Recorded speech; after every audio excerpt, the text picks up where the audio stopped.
Welcome friends, स्वागत है आप सभी का हमारे इस यूट्यूब चैनल रॉक एजुकेशन में।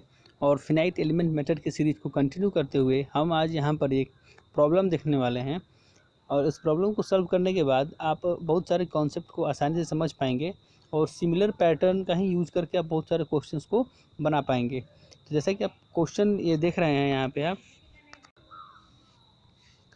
जैसा कि आप यहाँ पे क्वेश्चन में देख रहे होंगे कि क्वेश्चन में दिया है for a given spring assembly determine the nodal displacement. हमें नोड्स पे होने वाला डिस्प्लेसमेंट को निकालना है, फोर्सेस निकालना है ईच एलिमेंट में, and reaction using direct stiffness method. So direct stiffness method का यूज करके हमें इन सारी चीज़ों को यहाँ पर निकालना है।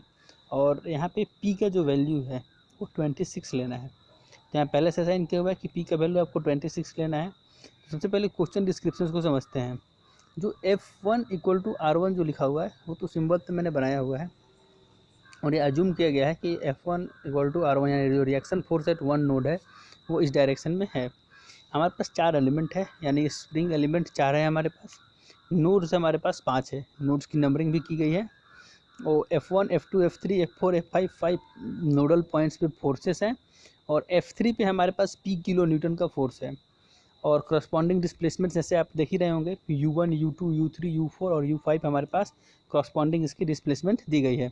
ठीक है, अब हमको यहाँ पे कैलकुलेटिंग ग्लोबल स्टिफनेस, हमको यहाँ पे स्टिफनेस मैट्रिक्स यहाँ पे बनानी है प्रत्येक स्प्रिंग एलिमेंट के लिए।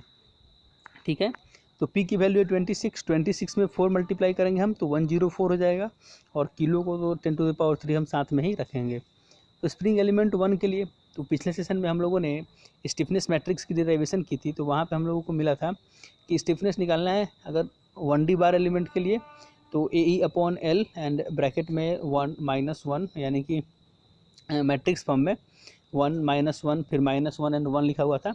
और इसी तरीके से यहाँ पे जो स्प्रिंग एलिमेंट था तो स्प्रिंग एलिमेंट के लिए जो वैल्यू है वो फिर उसकी माइनस वैल्यू फिर माइनस वैल्यू एंड फिर उसकी पॉजिटिव वैल्यू यहाँ पर लिखी गई है। और यहाँ U1 U2 and U1 U2 उसके नोडल डिस्प्लेसमेंट, तो इसी तरीके से हमको यहाँ पे ये नोडल डिस्प्लेसमेंट की वैल्यूज़ टाइप जो है वो लिखनी पड़ेगी जब भी हमको निकालना होगा स्टिफनेस। तो फर्स्ट एलिमेंट के लिए हमने लिख लिया हुआ है, क्योंकि फर्स्ट एलिमेंट जो है वो उसकी जो डिस्प्लेसमेंट है, फर्स्ट एलिमेंट का जो डिस्प्लेसमेंट है 1 to 2 के बीच में है। तो 1 to 2 के बीच में है, इसलिए हम यहाँ पे 1 और 2 यहाँ पर लिखे हुए हैं। तो फर्स्ट एलिमेंट के लिए हमने देख लिया स्टिफनेस मैट्रिक्स। उसी तरीके से स्प्रिंग 2 के लिए हम यहाँ पे स्टिफनेस मैट्रिक्स लिखेंगे। सो K2 इक्वल टू हो जाएगा U2 U3 और जो वहाँ के 104 वैल्यूज़ थे उसी सेम तरीके से, क्योंकि एलिमेंट जो 2 है यानी कि स्प्रिंग एलिमेंट 2 है वो नोड्स 2 और 3 के बीच में है। तो इसलिए हम यहाँ पे U2 U3 और U2 U3 इधर की तरफ लिखे हुए हैं, यानी कि column U2 and column U3, फिर इधर रो U2 एंड रो U3। आगे हम आगे हम समझेंगे क्यों इस तरीके से लिखा हुआ है। जब हम यहाँ पे असेंबली करेंगे ना स्टिफनेस मैट्रिक्स की, तो उस समय हमको ये यूज में आएगा, ताकि यूज में आएगा इस तरीके से हम यूज करेंगे उस चीज़ का। फिर सेम प्रोसीजर से हम 3 लिख लेंगे, K3 हम सेम प्रोसीजर से लिख लेंगे यहाँ पे U3 और U4 के बीच में, यानी कि नोड्स 3 और नोड्स 4 के बीच में यहाँ पे है ये, उस तरीके से। फिर K4 याद रहे, वैल्यूज जो है ना वैल्यूज़ को ध्यान से लिखना है। देखिए मैंने यहाँ पे 10⁻³ को बाहर कॉमन ले लिया हुआ है ताकि आसानी से हम इस चीज़ को सॉल्व कर पाएँ। आप ध्यान रखें कि आपका यूनिट किस तरीके से है, ठीक है, वरना सारे स्टेप सही हो जाएंगे और मैग्नीट्यूड वाइज वो रॉन्ग हो जाएगा। ठीक है, अब जो यहाँ पे लास्ट स्टेप है ये है असेंबलिंग का। तो असेंबलिंग का जो यहाँ पे स्टेप है, तो वो जो के वैल्यूज़ है K1 + K2 + K3 + K4, यहाँ पे उसको हम असेंबली करेंगे स्टिफनेस मैट्रिक्स की। तो असेंबली करने के लिए सबसे पहले जो प्रीरिक्विजिट है उसको हमको लिखना होगा, यानी कि आप एक मैट्रिक्स फॉर्म बना लें। आप U1 U2 U3 U4 U5 इधर, और फिर U1 U2 U3 U4 5 इधर की तरफ, यानी कि कॉलम और रो के तरफ में आप इंडिकेट कर दें जितने भी आपके नोडल पॉइंट्स हैं और जहाँ पे आपको नोडल डिस्प्लेसमेंट्स मिलने वाले हैं उसको आप यहाँ पे डिनोट कर देंगे। अब बात यह है कि U1 एंड U1 यानी कि फर्स्ट रो और फर्स्ट कॉलम की वैल्यूज आपको खोजनी है। तो आप चलेंगे ऊपर, आप यहाँ पे देखेंगे फर्स्ट स्प्रिंग एलिमेंट में U1 और U1 के करस्पॉन्डिंग वैल्यू क्या है 104, यानी कि 1 एलिमेंट के लिए आपको वैल्यू मिलेगी 104। कहीं और इसमें 1 तो नहीं आ रहा है ना, नहीं, तो उसकी वैल्यू यहाँ पे 104 लिख देंगे। फिर कॉलम 2 और रो फर्स्ट के लिए, यानी कि 2 और 1 की वैल्यू खोजिए कहीं पे, तो फिर फर्स्ट में ही 2 और 1 मिल रहा है -104, तो उस तरीके से 2 में -104 4। आप लिखते चले जाएंगे इसी तरीके से। जहाँ पे दो वैल्यूज़ मिलेगा आपको, मान लीजिए कि जैसे कि U3 आपको दो जगह मिलेगा। एंड देखिए यहाँ पे सेकंड में देखिए U3 एंड U3 104 वैल्यू यहाँ पे, और U3 और U3 104 वैल्यू यहाँ पे, तो 208 वैल्यू होगा, इसलिए यहाँ पे 208 वैल्यू आया हुआ है। ठीक है, तो उस तरीके से आप खोज खोज करके सारी वैल्यूज यहाँ पे लिख लेंगे। जब आप लिख लेंगे तो आप एक चीज़ पाएंगे कि जो स्टिफनेस मैट्रिक्स यानी कि आफ्टर असेंबली जो ये मैट्रिक्स आपको मिलेगा वो एक सिमेट्रिक मैट्रिक्स मिलेगा। सिमेट्रिक मैट्रिक्स का मतलब है कि डायगोनल एलिमेंट के ऊपर जिस तरीके के एलिमेंट है उसी फैशन में आपको डायगोनल के नीचे के एलिमेंट्स भी मिलेंगे। तो आप यहाँ पर देख रहे होंगे कि उसी तरीके से है और ये सिमेट्रिक मैट्रिक्स हमें मिला हुआ है। तो उसके बाद जो नेक्स्ट स्टेप जो है हमारा वो है इक्विलिब्रियम इक्वेशंस एंटायर सिस्टम के लिए लिखने का।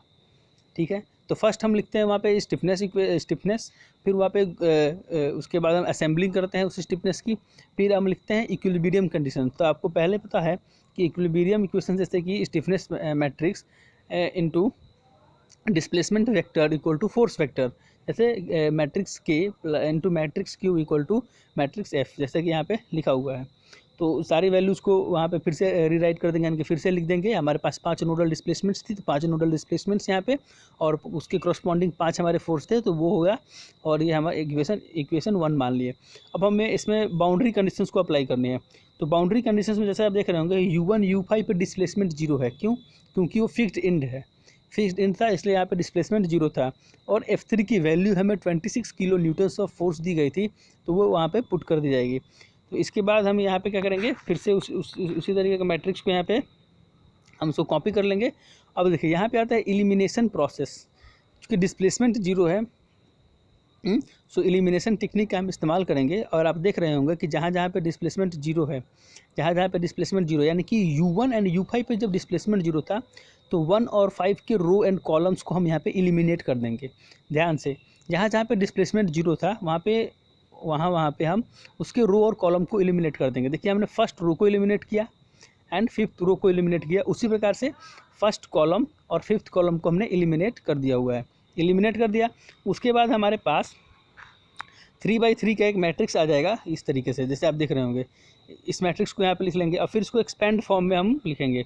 एक्सपेंड फॉर्म दैट मीन्स इसको हम ओपन करेंगे, यानी कि मैट्रिक्स मल्टीप्लिकेशन का यूज़ करके हम यहाँ पर लिखेंगे। तो मैट्रिक्स मल्टीप्लिकेशन का यूज़ करके हम यहाँ पे लिखेंगे। तो उसके बाद हमें जो अननोन वेरिएबल्स थे यहाँ पे जो अननोन्स थे U3 और U2, यानी कि जो भी अननोन वेरिएबल्स है उसको हमको यहाँ पर कैलकुलेट करना होगा। तो यहाँ पे हमने कैलकुलेट किया हुआ है, उसको आप किसी भी तरीके से एलिमिनेट करके आप उस तरीके से कर सकते हैं।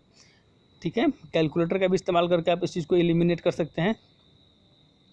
3 वेरिएबल्स में आप जाएंगे, वहाँ पे यहाँ पे U3, U2, U4 और 1 और 5 की वैल्यूज़ तो पहले से 0 थी। तो हमारे पास जो नोडल डिस्प्लेसमेंट्स थी, वो नोडल डिस्प्लेसमेंट पाँचों नोड पॉइंट पे हमको पता है। नोडल डिस्प्लेसमेंट पाँचों नोड पॉइंट पे हमको यहाँ पे पता चल चुका है। ठीक है, उसके बाद आता है यहाँ पे कि अब इस नोडल डिस्प्लेसमेंट्स यानी U1, U2, U3, U4, U5 इन सारे को हम इक्वेशंस में पुट करेंगे, और वहाँ से हम यहाँ पे मैट्रिक्स में इक्वेशंस को पुट करेंगे और वैल्यू प्राप्त करेंगे। तो जैसे F1 के करस्पॉन्डिंग था, ठीक है, F1 के करस्पॉन्डिंग था। आप चलते हैं ऊपर वाले मैट्रिक्स में, जो हमारा बेस मैट्रिक्स था, यहाँ पे देखिए फर्स्ट वाला, यहाँ F1 के करस्पॉन्डिंग क्या हो जाएगा, U1 इंटू 104, U2 इंटू -104, और तीनों वैल्यूज़ क्या होंगे वहाँ पे 0 0। तो उस तरीके से वहाँ पे जब हम पुट करेंगे तो हमको मिल जाएगा F1 की value -26 kilo Newton. Same F2 की वैल्यू मिल जाएगी हमको उसी तरीके से, और ये जो पहले से तो पता ही है कि वहाँ पे 0 है, क्योंकि कोई वहाँ पे फोर्स एग्जर्ट नहीं कर रहा था, तो ऐसे भी दिख रहा है कि वहाँ पे 0 है। F5 की वैल्यू -26 किलो न्यूटन। ठीक है, since node 1 and 5 are fixed in, so F1 F5 are reactions and R1 R5 are respectively. So हमको पता ही है कि F1 F5 क्या था, सपोर्ट्स था, मतलब कि इंड्स थे, और वहाँ पे जो रिएक्शंस थे वही F1 और F5 थे, तो उनकी वैल्यूज़ को हम यहाँ पे लिख देंगे। अब जो प्रॉब्लम में जो पहले था, और अब हम यहाँ पे एक नया ड्रॉ करेंगे उस प्रॉब्लम स्टेटमेंट को, और उसमें हम रिएक्शंस फोर्स को यहाँ पे दर्शाएंगे। तो यहाँ पे आप देख रहे होंगे कि नोड 1 और नोड 5 पे जो हमको वैल्यूज आया है रिएक्शंस का, तो जो रिएक्शंस का वैल्यूज आया हुआ है वो हमको आया है नेगेटिव। तो हमने पॉजिटिव एक्स डायरेक्शन को पॉजिटिव ही माना था और नेगेटिव आने पे हम उसे नेगेटिव एक्स डायरेक्शन की तरफ कर देंगे। तो यहाँ पे हमने रिएक्शंस जो है वो ड्रॉ कर दी हुई है। तो ये था एक फर्स्ट प्रॉब्लम था, इसमें हम यूज़ कर रहे थे, इसमें हमने सीखा है कि किस तरीके से हम पहले स्टिफनेस इक्वेशन, स्टिफनेस मैट्रिक्स बनाएंगे, फिर वहाँ पे assembling of the stiffness equations, stiffness की असेंबली करेंगे, फिर इक्विलिब्रियम इक्वेशंस लिखेंगे और उसको नोडल डिस्प्लेसमेंट को डिटरमाइन करने के बाद हम corresponding forces and reactions at supports को निकालेंगे। तो काफ़ी सिमिलर या काफ़ी आसान सा स्टेप है। अगर आप इसको एक या दो बार इस तरीके के क्वेश्चंस को सॉल्व करेंगे तो काफ़ी हैबिचुएटेड हो जाएंगे और आप आसानी से इस चीज़ को बना पाएंगे, क्योंकि ये एक स्टैंडर्ड प्रोसीजर को फॉलो करते हुए इन चीज़ों को बनाना होता है, इसलिए काफ़ी आसान होता है, इसमें कोई ज़्यादा दिक्कत नहीं आती है। तो hope you enjoyed this video, thanks for watching.